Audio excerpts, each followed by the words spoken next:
पेठ तालुक्यात आज जागतिक आदिवासी दिन साजरा करण्यात आला। कार्यक्रमाच्या सुरुवातीला बिरसा मुंडा, राघोजी भांगरे, छत्रपती शिवाजी महाराज, डॉक्टर बाबासाहेब आंबेडकर यांच्यासह सर्व क्रांतिकारकांचे मान्यवरांच्या हस्ते प्रतिमेचे पूजन करण्यात आले। दरम्यान या कार्यक्रमाप्रसंगी चिमुकल्यांनी नृत्याचे सादरीकरण केले।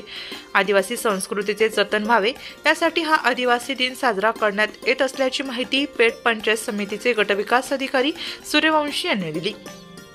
सर्वच पक्षाचे राजकीय पदाधिकारी तसेच सर्व आदिवासी बांधवांनी तसेच इतर समाजाचा देखील विशेष सहभाग यात दिसून आला। अध्यक्षीय मनोगत जिल्हा परिषद सदस्य भास्कर गावित यांनी केलं। या कार्यक्रमास उद्धव ठाकरे गटाचे तालुका प्रमुख भास्कर गावित, भाजपा अध्यक्ष पंकज दिलीप पाटील, काँग्रेस तालुका अध्यक्ष गणपत चौधरी, मनसे तालुका अध्यक्ष सुधाकर धोंडीराम राऊत, शरद पवार गटाचे राष्ट्रवादी काँग्रेस तालुका अध्यक्ष दामू राऊत, सीपीएम अध्यक्ष देवराम गायकवाड, राष्ट्रवादी काँग्रेस पार्टीचे अजित पवार गटाचे शिरीष गावित, शिंदे गटाचे पद्माकर कांबडी, पंचायत समिती पेठचे माजी सभापती विलास अलबाड, युवा सेना जिल्हा प्रमुख उद्धव ठाकरे गटाचे मोहन कांबडी, युवा नेते शामराव गावित, तालुक्यातील सर्व पक्षाचे पदाधिकारी, सरपंच, पोलीस पाटील संघटना, आदिवासी संघटना, शिक्षक संघटना, ग्रामसेवक संघटना, तहसील कर्मचारी व पंचायत समिती कर्मचारी, पोलीस स्टेशनचे पोलीस निरीक्षक पाथवे साहेब व कर्मचारी उपस्थित होते।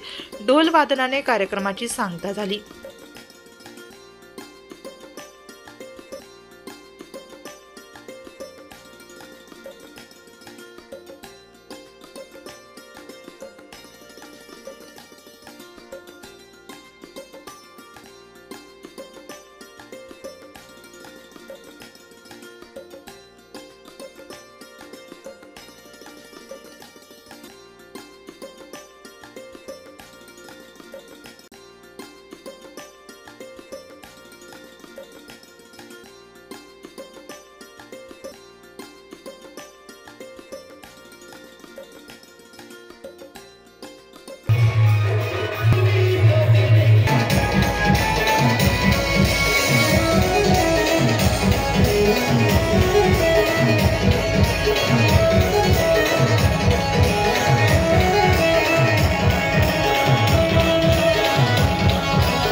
वृत्तसंकलन विभाग, नाशिक लोकशाही न्यूज, नाशिक।